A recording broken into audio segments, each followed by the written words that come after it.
¿Qué pasa en el cerebro de una niña o niño cuando sufre bullying? ¿Qué circuitos se activan cuando todos miran, pero nadie ayuda? ¿Cómo impacta el acoso escolar en la memoria, el aprendizaje o incluso en la forma de sentir? ¿Qué hace una niña o niño con tanto miedo que su cuerpo aprende a sobrevivir en lugar de vivir? Hoy hablamos del bullying, desde donde casi nadie lo hace, desde el cerebro. Porque el daño no siempre se ve, pero sí deja huella. Hoy vamos a hablar de lo que lastima, de lo que muchos desconocen, de lo que se guarda en silencio, pero estalla desde dentro. ¡Comenzamos!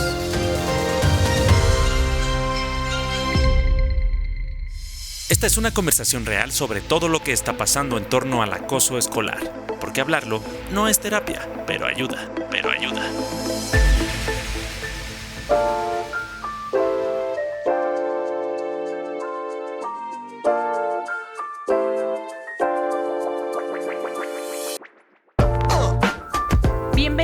Bienvenidos a No es terapia, pero ayuda, el podcast de Fundación en Movimiento donde hablamos de lo que muchas veces se esconde detrás del silencio.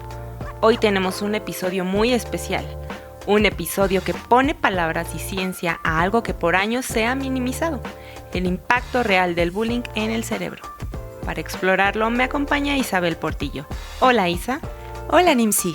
El tema que traemos hoy es impactante y estoy segura de que nos dejará muchos aprendizajes. Pues platicamos con el doctor Victorino Alatriste, experto en neurociencias, salud mental y trauma, quien de forma muy amena nos desmenuzó las huellas que deja el acoso escolar en quienes lo viven. Porque sí, hay heridas que no se ven, pero que marcan para siempre. Esta entrevista no solo me hizo entender, me hizo sentir, porque cuando comprendes lo que el bullying provoca en el cuerpo, en la mente, en las emociones, ya no puedes decir, no es para tanto. Ya no puedes mirar hacia otro lado. Así es, y durante esta conversación, el doctor Victorino nos explicó cómo el bullying no solo es un problema social o emocional, sino también un problema neurológico. El cerebro de una niña o niño que vive acoso cambia, y cambia para siempre si no hay una intervención a tiempo. El doctor Victorino nos comparte información relevante sobre un estudio que se aplicó a adultos que sufrieron bullying. Vamos a escuchar qué descubrimientos se revelaron.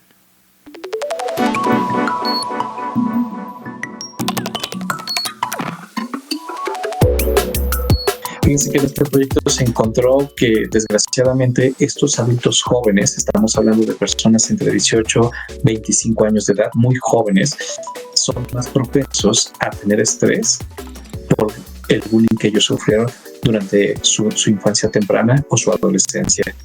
También llega a existir un deterioro nervioso que se refleja directamente en el cerebro. Puede haber daños, esto lo tenemos que poner sobre la mesa, esto es muy importante, daños cerebrales. Una reducción no es severa, esto sí lo tenemos que decir, porque cuando luego hablamos de daño nos impactamos y decimos, ¡ay, esto es tremendo! No es tan severo, pero sí existe un daño que condiciona a la persona a ser susceptible a poder percibir el estrés con mayor intensidad o con esto ansiedad y depresión. Lo que nos comparte el doctor. Pues entender que el bullying deja daños a largo plazo, que incluso hoy en día muchos adultos que lo sufrieron en su infancia están padeciendo las consecuencias de no atenderlo a tiempo, nos invita a generar ambientes seguros para las y los estudiantes. Y si escuchas frases como en mis tiempos el bullying no existía o antes no éramos tan débiles, entonces analicemos si ese adulto realmente se siente bien hoy en día o está padeciendo esas secuelas de un bullying no atendido en su infancia. Ante un presente donde predominan los daños a la salud mental, preguntémonos si esa ansiedad, depresión o ira descontrolada que vemos en todos lados vendrá de algún trauma no atendido. Y no solo los daños a la salud mental, sino ¿qué hay de las consecuencias físicas? Se hizo un estudio por parte de Copeland, el Dr. Copeland William, y nos habla acerca de los resultados de personas que han sido víctimas de bullying durante su infancia y su adolescencia, que va de la mano con lo que les platicaba yo.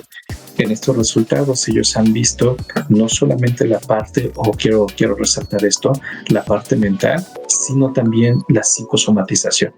Entonces, estos adultos que también se les hizo el estudio, empezaron a presentar procesos, por ejemplo, gástricos, por ejemplo, un poquito de gastritis, un poquito de reflujo, de peristalsis alterada, o sea que no había un buen movimiento del estómago. Entre algunas otras personas presentaban también dermatitis, y esta dermatitis era una dermatitis nerviosa, considerada actualmente como una dermatitis atópica, pero que estaba directamente relacionada con esto que habían sufrido. Y mira, Isa, que muchas veces no volteamos a ver nuestros propios síntomas. Nos sentimos estresados, cansados o ansiosos y pocas veces tratamos de ver qué es lo que lo provoca. Entonces, si como adultos no nos preocupamos por nuestra salud mental, pues dejamos desprotegidos los cuidados mentales de niñas y niños. Sí, y precisamente estos temas de urgencia son parte de lo que aprenden las personas que toman el diplomado en línea Educar en la Paz para prevenir el acoso escolar, porque sabemos que hay una necesidad de reconocer daños más profundos, más de los físicos, más de lo que queremos ver en quienes sufren bullying. Y una afectación que predomina en casos de bullying es el estrés. Escuchemos qué nos comparte el doctor Victorino al respecto. Que las víctimas de bullying no han externado realmente todo lo que han sufrido. Y no me refiero a que me hicieron esto o aquello, sino lo que siento.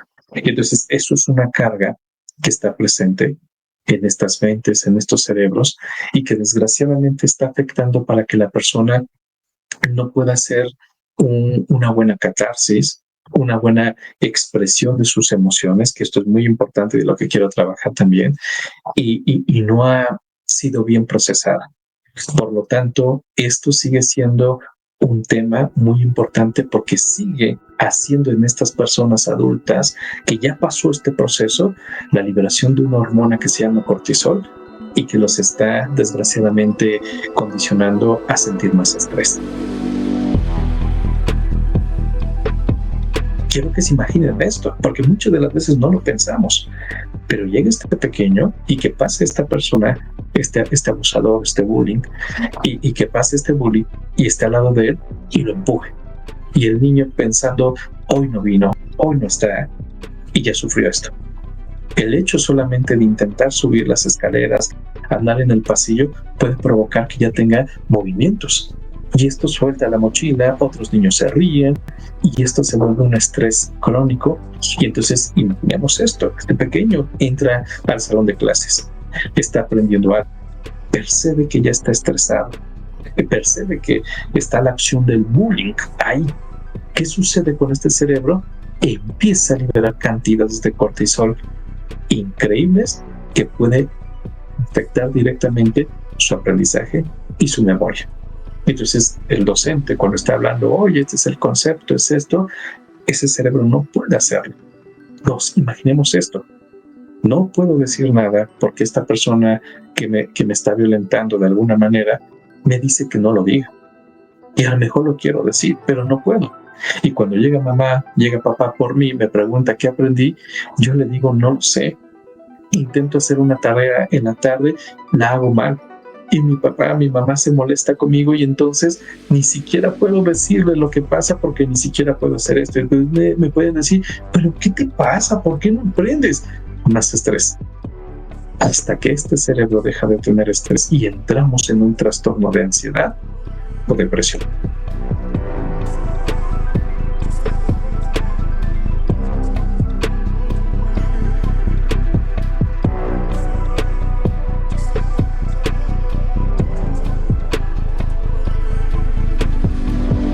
Aquí les pregunto, ¿cómo les puso la piel escuchar la forma en cómo el doctor fue describiendo el proceso mental y emocional de un estudiante que sufre bullying? Y es importante reconocer que sufrir estrés a tan temprana edad debe de ser muy desgastante. Por eso, lamentablemente, hay muchos casos que terminan en tragedia. Así que siempre deberíamos hablar de la importancia del desarrollo de habilidades socioemocionales, porque nombrar las emociones, expresar cómo nos sentimos sobre algo, es una medicina. Nos libera de una carga enorme y nos permite poder avanzar. La educación socioemocional es tan importante en el trabajo que hacemos en la Fundación que por ello creamos programas adaptados para cubrir esas necesidades. Sin embargo, partimos de entender cuál es el proceso mental del bullying, de entender cuáles son esos daños que sufre el cerebro de un menor que atraviesa por este tipo de violencia, pero claro, para entenderlo bien, vamos a escuchar al doctor. El pequeño va a tener principalmente, estos son signos de alarma y de alerta, el deterioro cognitivo. Este deterioro cognitivo, que a pesar de que nosotros lo veamos bien a la persona, pues su aprendizaje y memoria no está del todo bien. ¿Qué áreas están dañadas con esto?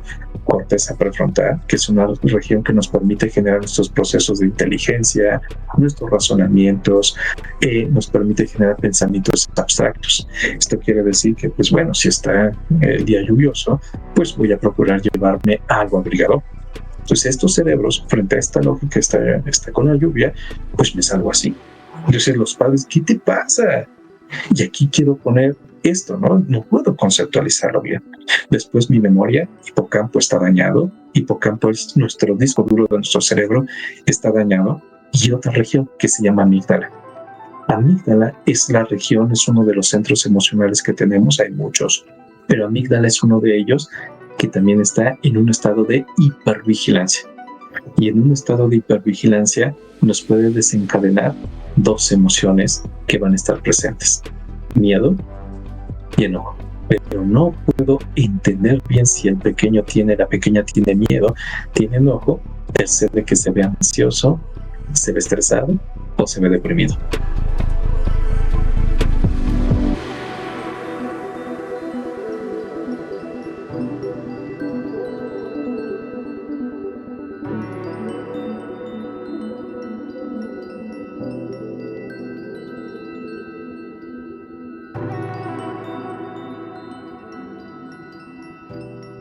Y eso también nos lleva a que las y los estudiantes puedan tener dificultades para comunicar sus sentimientos y contar lo que están atravesando, porque el mismo estrés dificulta que esos canales de confianza se presten, impide que un menor se sienta seguro, incluso ante los padres. Y si como mamá y papá tendemos a preguntarles o decirles en tono molesto o poco cercano, ¿qué te pasa? ¿Ahora qué traes? Nada más me entero de que te están pegando y yo te voy a dar el doble. Pues empeoramos esos daños que ellos ya sufren, y además de que con ello rompemos la confianza o incluso el vínculo que pudiéramos tener con nuestros hijos. Y por ello, es tan importante ver al bullying desde esta perspectiva neurológica, en donde incluso se considera un trauma. Escuchemos por qué. Cuando yo tengo estrés, tengo ansiedad, tengo depresión, aquí viene una vertiente. Si este estrés es constante, o sea, hay un constante estrés, el cerebro ya no lo procesa. Ahora no solamente tengo ansiedad, tengo depresión, o puede, ojo con esto, que ni siquiera desarrolle yo ansiedad o depresión, pero el estrés es tan fuerte que se me va a trauma. Ahora, el trauma tiene su propia neurobiología porque es constante. Entonces el cerebro esto dice, eso ni siquiera ya es tolerable para mí y esto ya me está afectando. Y aquí este auditorio les quiero platicar de esto. Cuando el trauma es constante, incluso llega a cambiar la expresión de nuestros genes. Esto quiere decir que nos va a hacer más susceptibles a estresarnos más, a que no tengamos un buen desarrollo cerebral.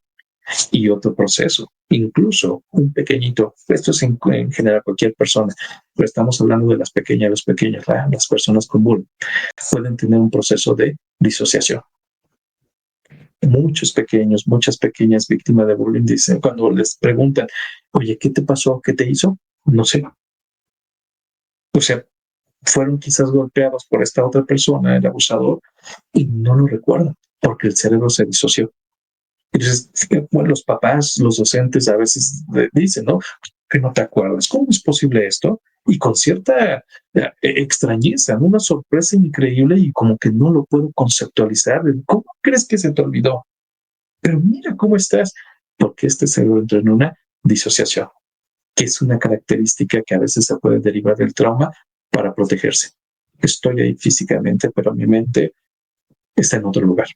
Y el pequeño, la pequeña ni siquiera sabe en dónde está. Entonces sí se puede llevar al trauma y entonces aquí el trabajo es más complejo. ¿Por qué lo digo?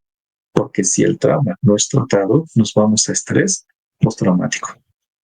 Y entonces la neurobiología de un estrés postraumático es más compleja y así aquí sí les tengo que decir que puede suceder aquí sí hay una neurodegeneración severa e irreversible.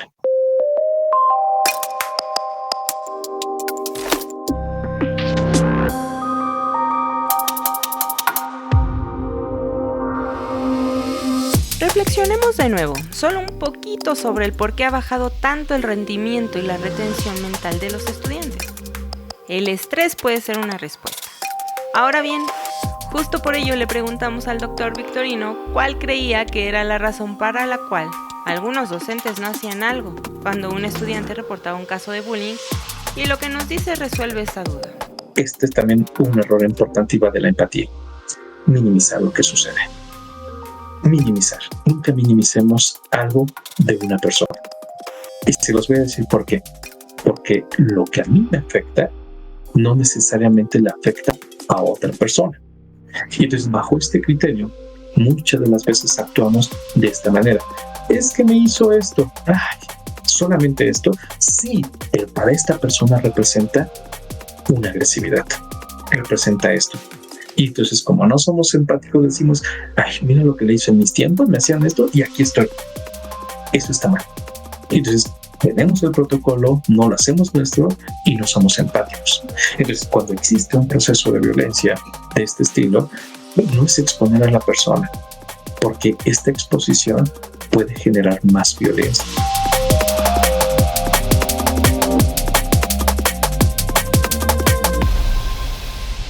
Qué importante es la empatía. Parece un cliché, una palabra que muchos usan, pero pocos realmente entienden.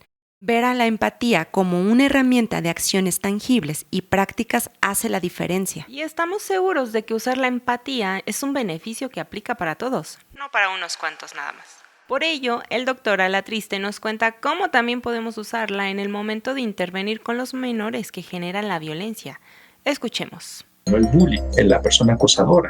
Entonces, esta persona se tiene que tratar en privado y conocerlo. Y les quiero platicar algo. De acuerdo a la empatía, las neurociencias de la empatía, también tengo que ser empático contigo. Porque yo no sé qué es lo que hay en hogar o apego parental, mamá, papá. No sé cómo esté eso para que tú hagas esto. Y también contigo tengo que trabajar.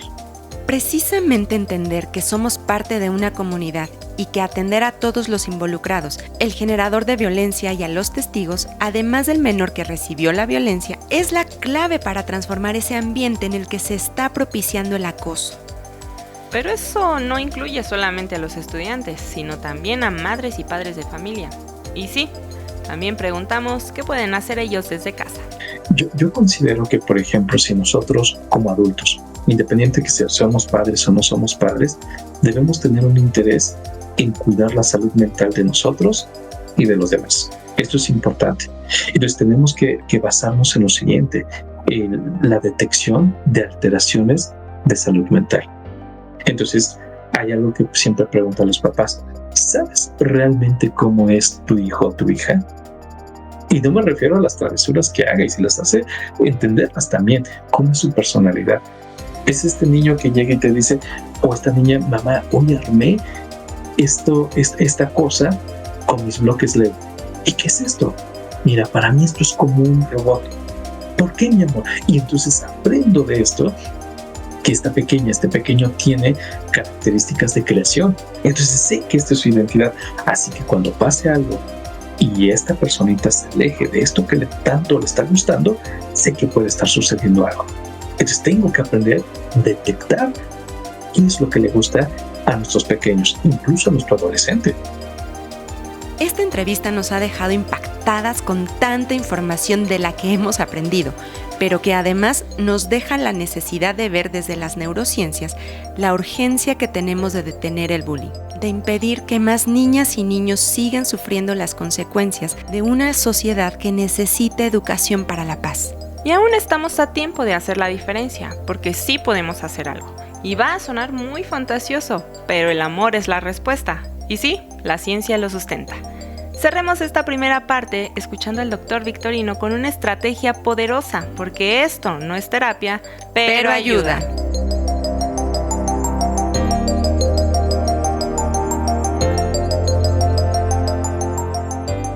Algo que es genial es Me voy a sentar contigo, hijo o hija adolescente, y voy a escuchar lo que a ti te gusta.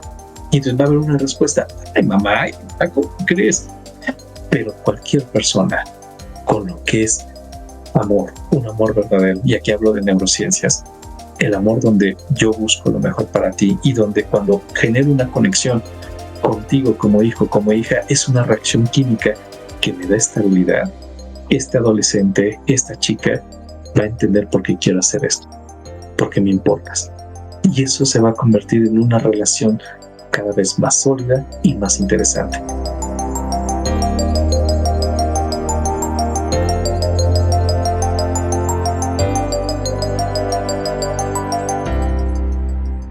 Todos los comentarios emitidos en este podcast son responsabilidad de quien lo dice y no de Fundación En Movimiento. Esta fue una conversación real sobre todo lo que está pasando en torno al acoso escolar, porque hablarlo no es terapia, pero ayuda.